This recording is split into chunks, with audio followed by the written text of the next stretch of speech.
नमस्कार, मी सुखदा आणि share the story मध्ये तुमचं मनापासून स्वागत. जर तुम्ही ब्रँड ओनर असाल, एंटरप्रेन्युअर असाल किंवा कोणतंही प्रोडक्ट ओनर असाल तर तुम्हाला कॉन्टेंट क्रिएशन करणं या तारखेला अत्यंत गरजेचं आहे.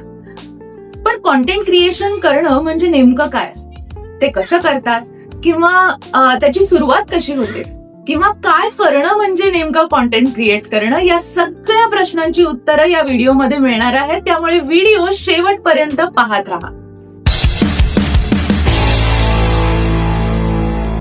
आणि जर तुम्ही शेअर द स्टोरीला सबस्क्राईब केलेलं नसेल तर नक्की सबस्क्राईब करा, लाईक करा, शेअर करा. कारण podcast, content creation, story telling, documentaries, film making अशा वेगवेगळ्या टॉपिकवर मी व्हिडिओ घेऊन येतच असते दर शुक्रवारी. त्यामुळे या चॅनलला सबस्क्राईब करायला अजिबात विसरायचं नाही. तर हे कॉन्टेंट क्रिएशन नेमकं काय आहे, त्याचा गुंता कसा सोडवायचा आणि कॉन्टेंट क्रिएशन म्हणजे नेमकं काय किंवा त्याची सुरुवात कशी करायची, त्याचे सब्जेक्ट्स कसे निवडायचे, त्याचे टॉपिक्स कसे निवडायचे, स्क्रिप्ट कशा लिहायच्या, या सगळ्या प्रश्नांची उत्तरं या व्हिडिओमध्ये असणार आहेत. तर कॉन्टेंट क्रिएशनच्या आधी बेसिक 5 स्टेप्स काय आहेत त्या आपण बघूया. स्टेप नंबर 1, तुमचं ब्रँड कोणासाठी आहे किंवा तो काय, नेमकं त्याचं म्हणणं काय आहे हे आपण जाणून घेतलं पाहिजे. म्हणजेच ते प्रॉडक्ट काय आहे, ते कोणासाठी आहे, त्याचा टार्गेट ऑडियन्स कोण आहे किंवा त्याचे टच पॉइंट्स काय आहेत किंवा पेन पॉइंट्स काय आहेत हे बघितलं पाहिजे आणि मगच कॉन्टेंटला सुरुवात केली पाहिजे. आता उदाहरणार्थ समजा एक होम बेकर आहे, तर होम बेकरी हे फक्त केक दाखवून नाही होत किंवा मी किती सुंदर केक करते हे सांगून नाही होत. तर मग होम बेकरी साठी लागणाऱ्या काही वस्तू असतील किंवा काही मेमरीज असतील किंवा समजा आता माझा बर्थडे आहे आणि मला एक खूप सुंदर आठवण तयार करायची आहे, तर हे टच पॉइंट्स एका आईचे नक्की असू शकतात किंवा एका मैत्रिणीला, आपल्या स्वतःच्या खास मैत्रिणीला जर गिफ्ट करायचं असेल तर तिचा तो टच पॉइंट असू शकतो. असे टच पॉइंट जर आपण शोधले आणि मग कॉन्टेंटला सुरुवात केली तर त्या कॉन्टेंटमध्ये नक्की कनेक्शन निर्माण होतं. पॉइंट नंबर 1, तुमची ब्रँड आयडेंटिटी शोधा. आता ब्रँड आयडेंटिटी म्हणजे नेमकं काय?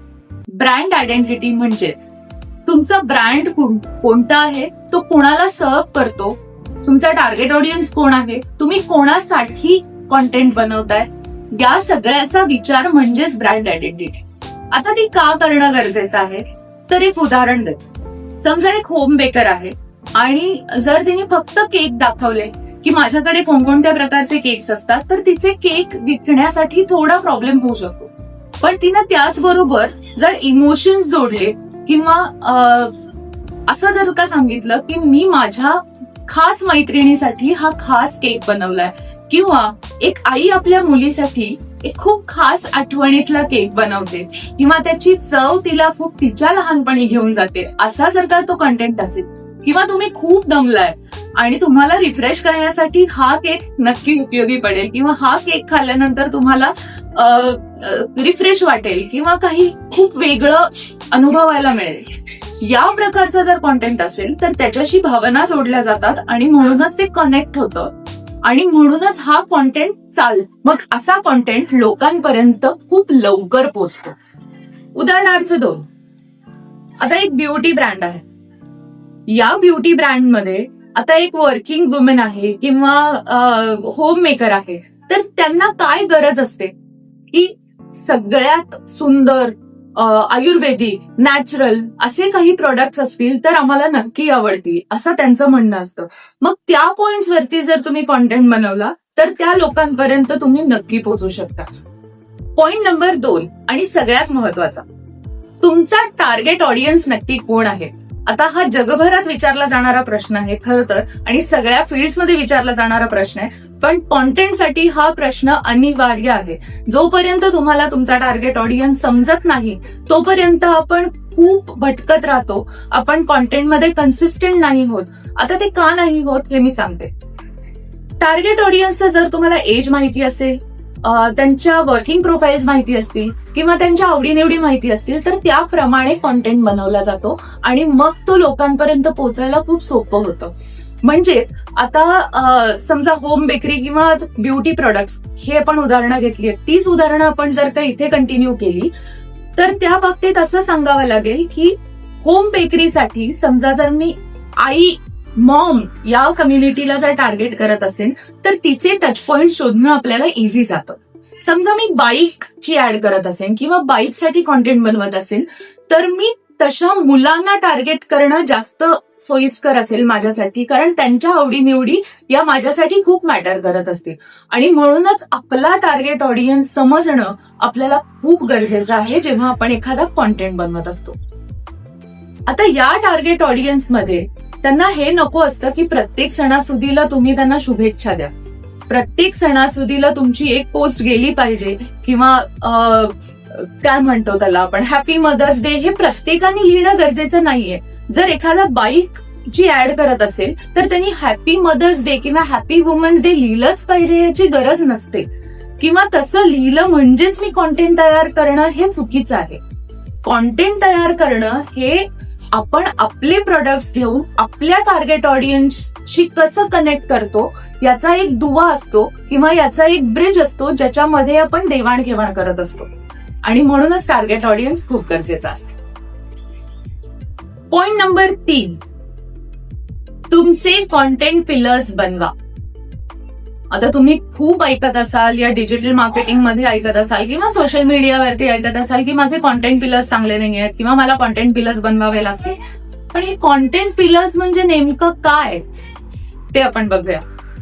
आता कॉन्टेंट पिलर्स म्हणजे आपल्याकडे कॉन्टेंट बराच असतो, पण जर का आपण तो डिसाईड नाही केला की महिन्याभरात मी नक्की कोणता कॉन्टेंट देणार आहे हे जर का माझं डिसाईड नसेल तर मी खूप भटकत जाते. की मला आज वाटलं की मी ब्लॉग करेन, उद्या वाटलं मी व्हॉइस ओव्हर व्हिडिओज करेन, मग परवा मला असं वाटलं की नाही मला आता बसूनच व्हिडिओ करायला पाहिजे. तर हा सगळा गोंधळ लोकांपर्यंत नीट पोहोचत नाही आणि तो रिसीव्ह नाही होत. आणि म्हणूनच जर का माझ्याकडे कॉन्टेंट पिलर्स तयार असतील पूर्णपणे तर मी त्या पद्धतीनं महिन्याभराचं प्लॅनिंग करेन आणि ऑडियन्सला पण ती सवय लागेल की अच्छा या प्रॉडक्टचे या महिन्याभरात हे कॉन्टेंट मला बघायला मिळणार आहे आणि मी त्याच्यासाठी प्रिपेअर्ड असते आणि म्हणूनच ती देवाणघेवाण खूप चांगल्या पद्धतीनं होते.